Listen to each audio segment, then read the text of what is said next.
Moi, Baba Nicolo, j'invite tous les Ivoiriens. Baba Nicolo et ses amis mettent en place la résistance. Nous mettons en place dans les jours qui viennent la désobéissance civile. Nous mettons en place dans les jours qui viennent de verrouiller toute la Côte d'Ivoire. Nous mettons en place les jours qui viennent la Côte d'Ivoire qui s'élève. Nous comptons sur vous. Nous allons répondre à la bêtise du RDR par la bêtise. Parce que c'est notre pays.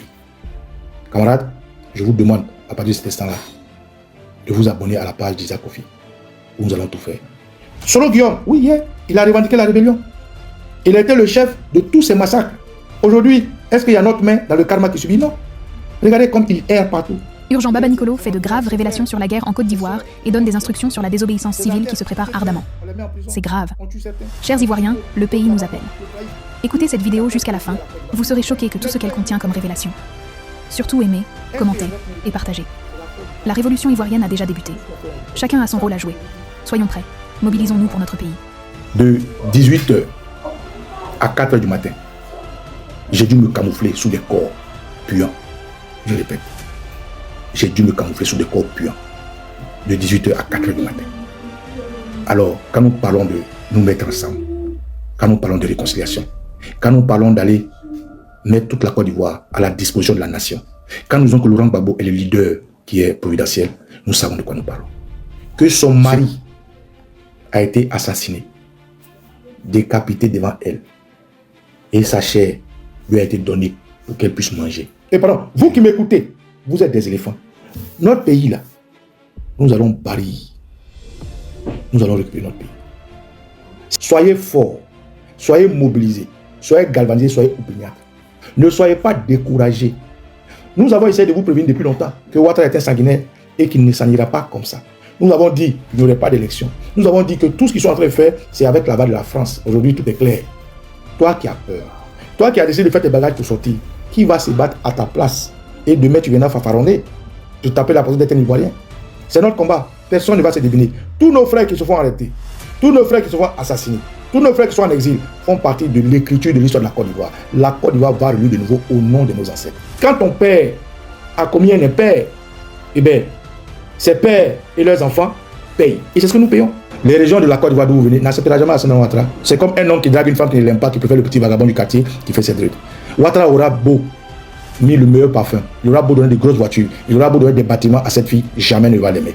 C'est le cas de la Côte d'Ivoire. Aucun Ivoirien ne va aimer ce terroriste, ce djihadiste, avec sa femme hybride. Elle vient Ouattara, la femme d'Alassane Ouattara, au moment où je vous parle, est en train d'affréter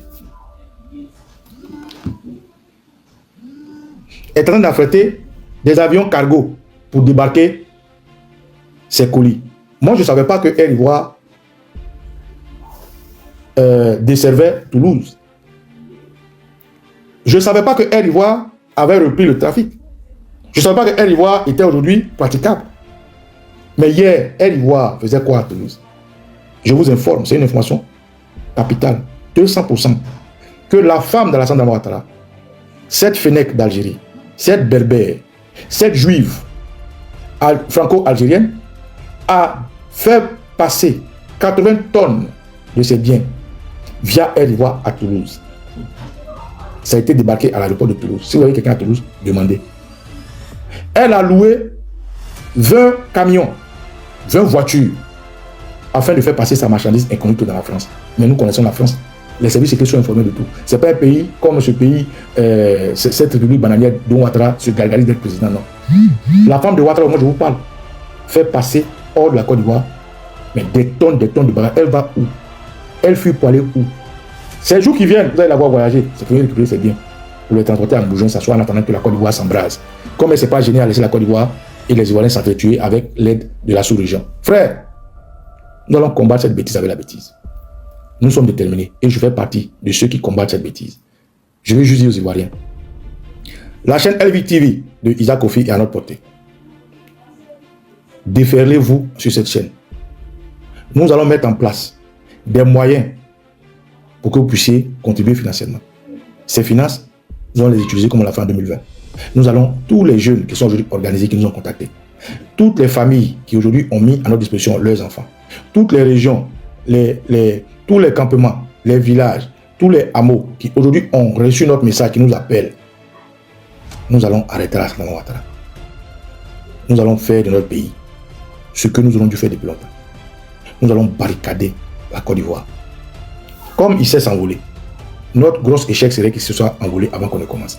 Mais je vous dis que c'est incessant, c'est imminent. Si c'est pour ça qu'ils ont arrêté Ibrahim Ziki, moi je vous informe que Nanaba Kamara, cette Guinéenne qui a fait sortir ses enfants au Canada, Monsieur Mamadou Touré, qui envoie ses enfants en villégiature ça et là, les Kandia Kamara, leur groupe, nous avons toutes les informations de leur deuxième bureau, de leur troisième bureau, de leur maison, de leur déplacement. Mais qu'ils sachent que demain ne meurt jamais. Lorsqu'un Ivoirien tombera, ils tomberont avec nous. De la même manière, nos enfants sont en danger, leurs enfants seront en danger. De la même manière, nos biens sont en danger, leurs biens seront en danger. Nous allons affronter Ouattara. Nous allons imposer à Ouattara une résistance qu'il n'a jamais vue. Parce qu'en réalité, Ouattara n'a jamais affronté les Ivoiriens. C'est au contraire lui qui a toujours été dans l'ombre et qui déstabilisait les autres pouvoirs. Depuis qu'il est là, depuis que ce terroriste est là, jamais il n'a vu les Ivoiriens en colère. La preuve, lorsque les jeunes mutins se sont rébellés, qui a contenu leur colère? Il s'appelle Solo Kibafori Guillaume et Ouattao, Isaka Ouattao. Ouattara n'a jamais fait face à une colère des Ivoiriens. Il s'est toujours caché derrière les gens. Comme lorsqu'il était en Pennsylvanie, en train de squatter, en train de raser les murs pour dire qu'il a un diplôme PhD. Alassane Ouattara, il n'a jamais été cadre du PDP, du RDR. Alassane Ouattara, pour ceux qui ne savent pas aller chercher, Ouattara n'était pas cadre du RDR. Ouattara n'était pas militant du RDR. Lorsque le RDR, qui avait Denis Kobena, avait décidé pour contrer le PDC-RDA du président Ali Konan Bédé, de s'associer avec le président Gbagbo dans ce qu'on appelait le Front républicain. Ouattara n'était pas cadre du RDR, n'était pas militant du RDR. Il avait été coopté par les Arrêts David Diabaté et autres, les Tungara, les Ben Soumaro et autres, pour être le président d'honneur du RDR. C'est à ce titre-là que lorsque Denis Kobena était en disgrâce parce qu'il n'avait pas de moyens financiers, Alassane Ouattara a été coopté comme président d'honneur du RDR. Il n'avait jamais été ni militant ni cadre du RDR. Demandez, on vous dit. Frère, je veux vous dire que dans un combat, chacun a sa position. Nous, notre position, c'est l'Hexagone. Mais nous sommes sur la ligne de front. Je répète, nous, notre position, c'est l'Hexagone. Mais nous sommes sur la ligne de front en même temps que vous. Vous, votre position, c'est sur la ligne interne. Mais nous sommes sur la même ligne. Soyez forts. Soyez mobilisés. Soyez galvanisés. Soyez opiniâtres. Ne soyez pas découragés.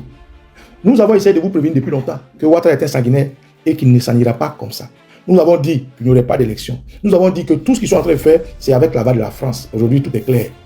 Alors, toi qui es découragé, toi qui as peur, toi qui as décidé de faire tes bagages pour sortir, qui va se battre à ta place? Et demain, tu viendras fanfaronner, te taper la position d'être un Ivoirien. C'est notre combat. Personne ne va se débiner. Tous nos frères qui se font arrêter, tous nos frères qui se font assassiner, tous nos frères qui sont en exil font partie de l'écriture de l'histoire de la Côte d'Ivoire. La Côte d'Ivoire va relire de nouveau au nom de nos ancêtres.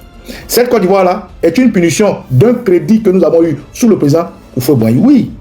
Parce qu'on se pose la question de savoir, mais qu'est-ce qu'on a fait? Qu'est-ce que notre petit pays, notre beau petit pays a bien pu faire pour que tout le monde se ligue contre nous? Mais la réponse se retrouve dans notre passé. Le karma existe. Quand tu plantes une noix de coco, tu récoltes une noix de coco.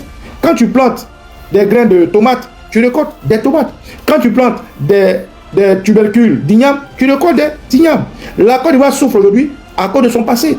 Oui, ce n'est pas un secret. Le président Houphouët-Boigny a été dans beaucoup de choses en Afrique de l'Ouest. Tout le monde le sait. Le président Houphouët-Boigny, pour protéger nous, ses enfants, pour protéger sa famille, a fait des concessions pour déstabiliser beaucoup de pays. Et les pays, vous les connaissez. Le Burkina Faso, il a été cité. La Guinée de Sékou Touré, il a été cité. Thomas Sankara, il a été cité. Au Libéria, il a été cité. En Sierra Leone, il a été cité. Dans beaucoup de pays, il a été cité. Au Biafra, il a été cité. Mais c'est des gens qui pleuraient. C'est des gens qui mouraient. C'est des gens qui souffraient. Mais nous sommes les enfants de Houphouët-Boigny. Nous sommes ses petits-enfants, ses arrière-petits-enfants. Et comme tout se paye sur terre, quand ton père a commis un impair, eh bien, ses pères et leurs enfants payent. Et c'est ce que nous payons. Le président Houphouët-Boigny a fait de la Côte un havre de paix, mais au détriment de beaucoup de pays. Et c'est ce que nous payons. Donc nos sacrifices, nos millions de morts, nos millions de blessés, nos millions d'exilés, nos millions de prisonniers, c'est la réponse du karma.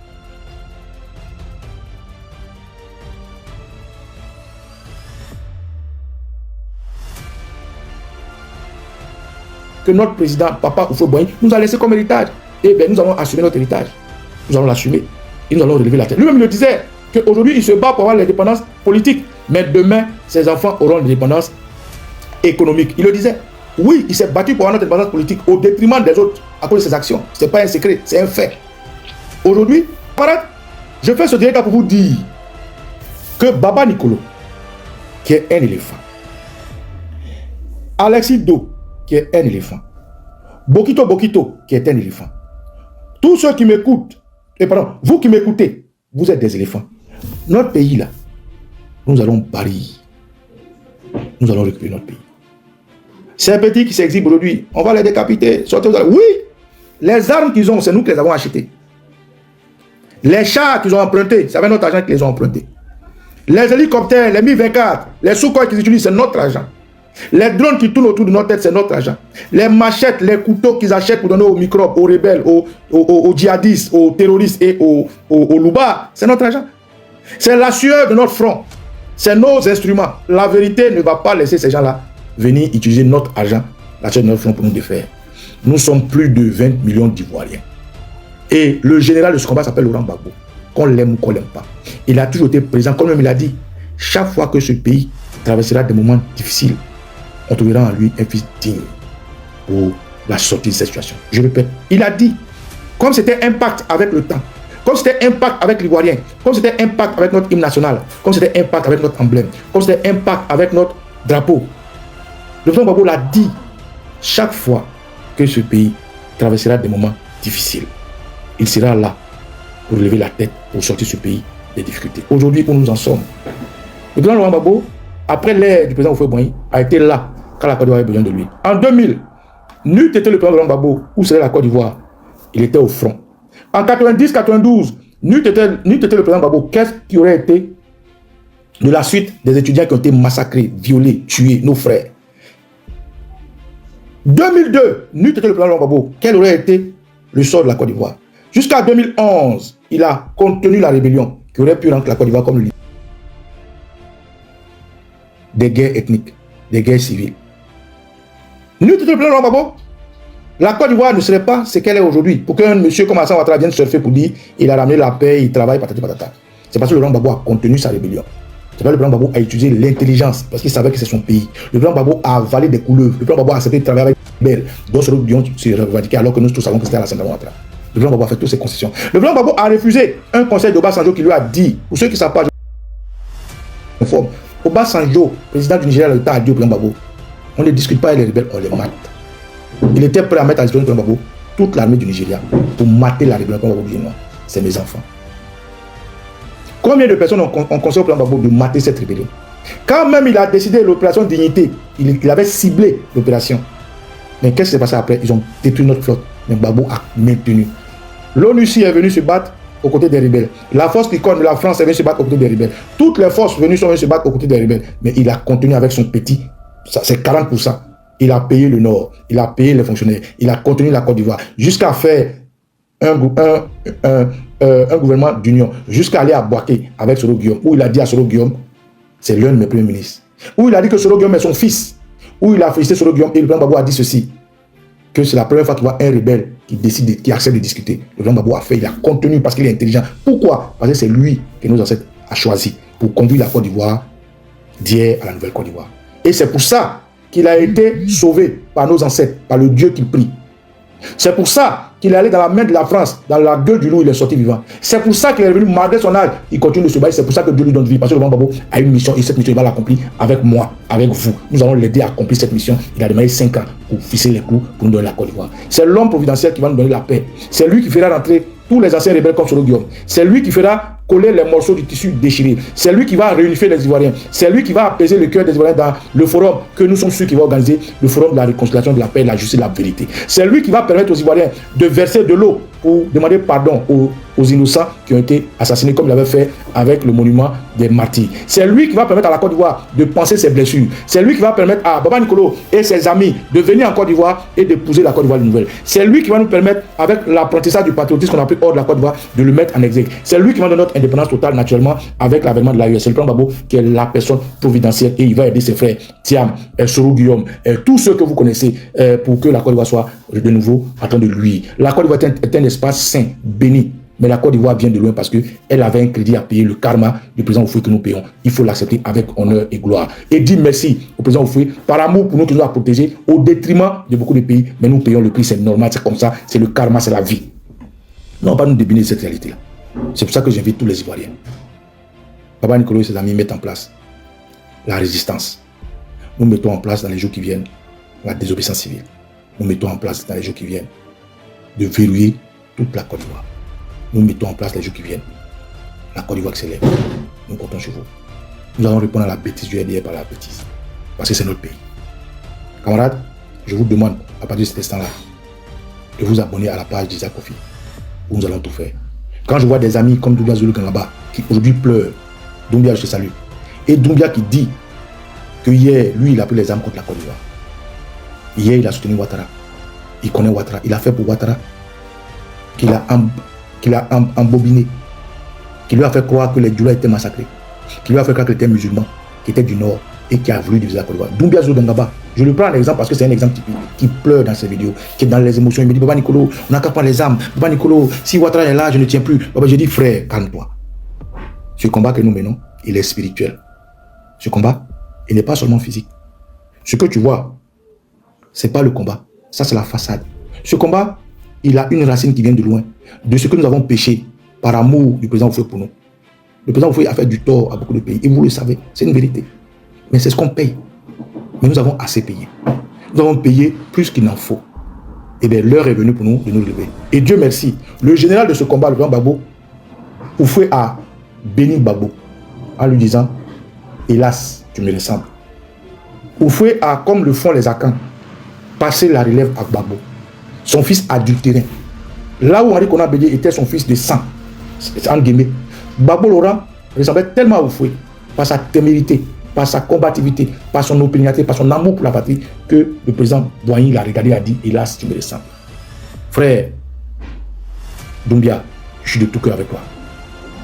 Tu viens de loin. Ta mère t'a régné pour la Côte d'Ivoire.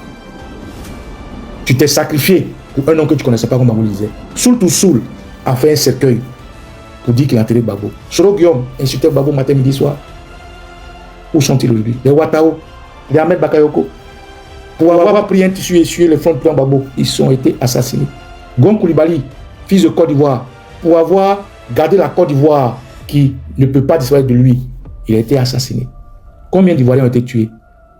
Dibi Kofi, le ministre Bani, combien ont été assassinés? Le ministre Bani, parce qu'il allait voir la vérité du CDVR, parce qu'il veut dire la vérité aux Ivoiriens de ce qu'il a souffert. Le ministre Bani a été assassiné. Vous voulez que je vous donne un témoignage? Je vais vous faire un témoignage. Désolé, je n'ai pas la vidéo ici. J'allais vous montrer le témoignage des femmes. Le ministre Bani a fait le tour de la Côte d'Ivoire. Et là où il n'en pouvait plus, et qu'il a témoigné, pour ceux qui s'en rappellent, le ministre Bani, Charles Konan Bani, a dit qu'il arrive dans une zone où il a eu le témoignage d'une femme. Cette femme a confié, a témoigné que son mari a été assassiné, décapité devant elle. Et sa chair lui a été donnée pour qu'elle puisse manger. Je répète, je l'avais enregistré, mais il est dans le téléphone que j'utilise. Je vous aurais montré. Peut-être que les ancêtres ne veulent pas que je vous montre. Le ministre Bani, pour le CDVR, a témoigné qu'il a eu affaire à une femme dans le génocide du Oué, qui a témoigné que son mari, le père de ses enfants, a été décapité devant elle.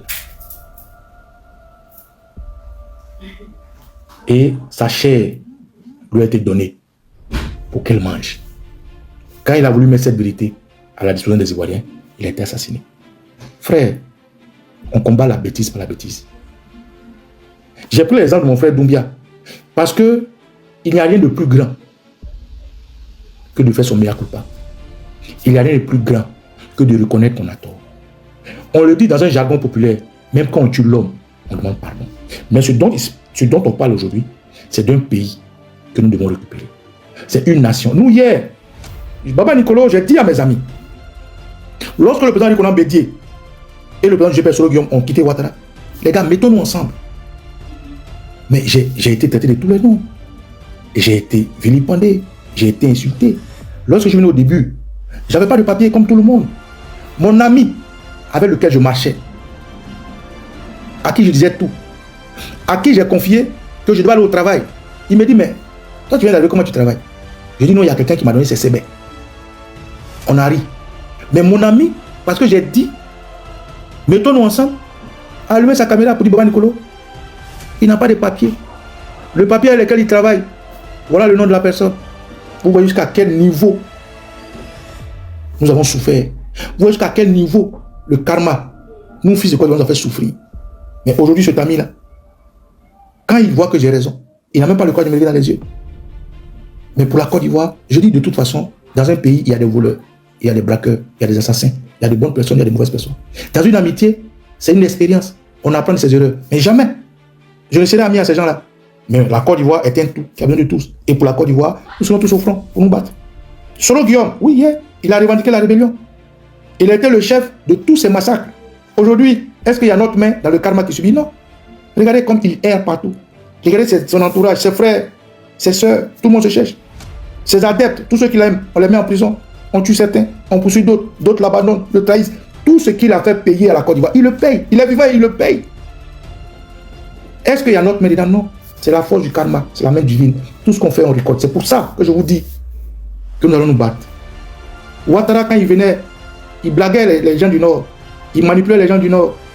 Ouattara, quand il venait, il ne voulait plus voir d'autres ethnies. Comme Kanda Kamara le dit, on ne veut plus voir un pays avec les BT, il y a des guerriers, il y a des Adjoukrou. Mais c'est elle qui ne va pas exister en Côte d'Ivoire. Parce qu'on va nous dresser contre cette forfaiture. Frère, il faut vous apprêter. Nous allons nous battre. Nous allons récupérer notre pays. Nous allons nous soigner. Nous allons dire la vérité le jour du forum. Nous allons pleurer. Nous allons verser la boisson. Il faut qu'on récupère notre pays. Il faut qu'on récupère notre pays. Nous n'avons pas de pays. Nous avons utilisé les réseaux sociaux pour nous exprimer. Parce que la parole est une force. Parce que la parole est une arme. Nous utilisons les réseaux sociaux pour dire à Ouattara qu'il peut avoir TCI, il peut avoir RTI, il peut avoir Jeune Afrique, il peut avoir RFI, TV5, il peut avoir toutes les chaînes qu'il veut. Et avec nos petites caméras, avec notre cœur battant d'éléphant, nous allons comprendre et faire comprendre à Ouattara qu'il n'est rien. Et nous avons réussi. Je salue tous les cyberactivistes. Je salue leur sacrifice. Je salue ce qu'ils ont fait pour la Côte d'Ivoire. Ce pays-là, nous allons le récupérer. Je ne peux pas accepter qu'un jeune Ziggy, qui est placide, qui est bon, soit enlevé, sa maison saccagée, parce qu'un individu qui s'appelle Makosso, qui est un indique du pouvoir, a décidé d'amener les gens à l'attacher comme le dit et de se réjouir. C'est pour ça que je dis aux patriotes 2.2, 2.0, si vous avez loupé Camille Makosso, ce Congolais-là, demain ne va pas le louper. Parce que nous allons récupérer notre pays, quel que soit ce que ça nous coûte. Vous pensez que ça nous fait plaisir d'être loin de la Côte d'Ivoire? Moi que vous voyez, moi, pendant la crise, nous étions dans une position entre Agban et puis le carrefour Bokui. Entre Agban, quand vous venez, naturellement, vous dépassez le carrefour Deux Plateaux, en bas de Williamsville. Après, quand vous poursuivez, vous arrivez au carrefour Zo, qui monte chez Gadi Seli, qui va au carrefour d'un camp, qui va jusqu'à l'église Sainte-Cécile. Après ça, vous avez l'Achema qui est à gauche. Après l'Achema, il y a le carrefour Bandi. Après le carrefour Bandi, il y a une église Foursquare à gauche. Après l'église Foursquare, il y a le carrefour qui rentre au Dokui. Et un peu plus loin, il y a Samaké. Le commando invisible avait pris espace dans Samaké. Le camp Agban, que vous connaissez. Nous, les patriotes ivoiriens, et je vous donne la définition de milicien. Je vous ai dit, et je répète que être milicien, c'est des patriotes, des fils d'une religion qui défendent leur espace. Ce n'est pas un mot péjoratif. Au contraire, un milicien est un héros. Un milicien est un brave. Un milicien est quelqu'un qu'il faut vénérer et respecter. Ouattara n'a pas de milicien. Ouattara est un terroriste parce que Ouattara n'avait pas à avoir une armée. Quand on parle de cette crise, les médias européens disent les forces pro Ouattara, les forces loyaux à Ouattara. Mais qui était Ouattara pour avoir des forces? C'était des miliciens, des terroristes, des djihadistes qui étaient l'idée par Sorobio. Ouattara n'avait pas de miliciens parce qu'il n'avait pas de territoire en Côte d'Ivoire. On dit les miliciens de Babo. Babo n'avait pas de miliciens. Babo était chef d'État. Il était chef des armées. Il avait une armée. Il ne pouvait pas avoir de miliciens. Officiellement, Babo. Officieusement, Babo. Et dans toutes les formes, nul ne peut imputer à Babo une milice parce que Babo était le chef des armées. Donc c'est des abus de langage. Les gens utilisent des mots qu'ils ne maîtrisent pas. En français, chaque mot a un esprit et chaque mot a un sens. Baba Nicolo, je le revendique. Et je salue tous les patriotes et nous étions des miliciens. Je répète, nous étions des miliciens. Parce que le sens du mot milicien, c'est des citoyens lambda qui protègent leur terre. C'est pas parce que ça ne sonne pas bien à votre oreille que c'est péjoratif. C'est pas parce que ça ne sonne pas bien à votre oreille que je vais nier le sacrifice qu'il fait pour mon pays. Quand Philippe Mangou demande à des civils de venir se faire enrôler, ça s'appelle des miliciens, ça s'appelle des groupes d'autodéfense, ça s'appelle des volontaires. Et ces volontaires-là, en bon français, ça s'appelle des miliciens. Je n'ai pas honte de le dire, je suis fier de l'avoir dit. Le seul regret, ce n'est pas avoir dit à mes parents, de les avoir cachés et d'avoir sacrifié ma vie. C'est le seul regret. Parce qu'on ne ment pas à ses parents. Mais j'ai menti à mes parents pour m'engager pour le pays. Je le revendique et je respecte tous ceux qui ont fait ça. Tous ces patriotes. Qui vous appelez patriotes? Ceux que vous appelez patriotes, qui les organisait? Ceux que vous appelez patriotes, se battaient pourquoi? Qui les payait? Ceux que vous appelez patriotes, au nom de quoi ils se battaient? Ils étaient dans quelle armée? C'est ça une milice. Et c'est un mot français. Il y en a eu en France, il y en a eu dans les grandes nations, il y en a eu en Grande-Bretagne, il y en a eu au Japon, en Chine, partout au monde. Et c'est ceux-là qui ont sauvé leur nation. Et j'en fais partie, je suis fier. Je ne regrette pas ce que je fais. C'est à le faire, je le ferai. Je salue tous mes camarades qui, à cause de ce mot qu'on veut penser péjoratif, se cachent. Je salue tous mes camarades qui, à cause de ce mot, les gens vont vouloir torcher leur travail. Je salue tous mes camarades, ceux qui sont tombés, ceux qui sont restés debout, ceux qui sont handicapés. Merci d'avoir fait ce combat parce qu'il n'y a pas eu nous pour nous dresser contre ces terroristes qui sont venus de je ne sais où. Frère, alors donc comme je vous expliquais, entre le camp Agban et le carrefour d'Okui, nous sommes pris en deux feux. Parce que civil. Ça tire à Dagban, à Lamloud. Ça tire au niveau de Samanké et de Carrefour d'Okui, à Lamloud, et nous sommes au milieu. Lorsque les bruits de dames cessent, nous ratissons juste en face de l'HMA. Et à un moment donné, on voit une horde d'ONUCI qui passe. L'ONUCI vient là où il y avait le QG de la CEI, c'est-à-dire Carrefour d'un camp. Ils descendent après le zoo, ils bifurquent à droite, c'est-à-dire sur la route de l'HMA, ils vont vers Abobo, c'est-à-dire ils passent par le Carrefour Bandit, par l'eau de Cuy. 30 minutes après, alors que l'ONUCI partait, nous qui étions en armes, on s'est débrouillé par des armes, on les voit revenir. Et qu'est-ce qu'ils font? Ils commencent à déposer. Parce que de ce côté-là, où j'explique, vous venez, il y a ITES de plateau en haut, plus haut, vers les pelles 2. Quand vous descendez de ITES de plateau, il y a un gros trou. Quand vous montez le gros trou, il y a la route qui sépare côté pelle 2 en haut là. Il y avait l'université. Vous passez dans, avant c'était les Palmeraies, vous passez dans la bourse, vous sortez à l'université d'Abobo. Et c'est là-bas que ONUCI déposait le commando invisible. Ils nous avaient tellement surpris, ils ont commencé à tirer sur nos camarades. Et dans les tirs, il y avait des gens qui étaient, des corps qui étaient déjà là. Moi, Papa Nicolo. De 18h à 4h du matin, j'ai dû me camoufler sous des corps puants. Je répète, j'ai dû me camoufler sous des corps puants. De 18h à 4h du matin. Alors, quand nous parlons de nous mettre ensemble, quand nous parlons de réconciliation, quand nous parlons d'aller mettre toute la Côte d'Ivoire à la disposition de la nation, quand nous disons que Laurent Gbagbo est le leader qui est providentiel, nous savons de quoi nous parlons. Ceux qui n'ont pas vécu cette expérience ne peuvent que jaser, analyser, dire tout n'importe quoi.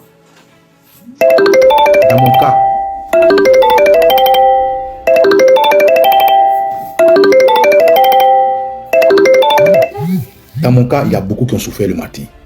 Je salue nos forces de l'ordre. De 2011, ils se sont battus. Je les salue tous.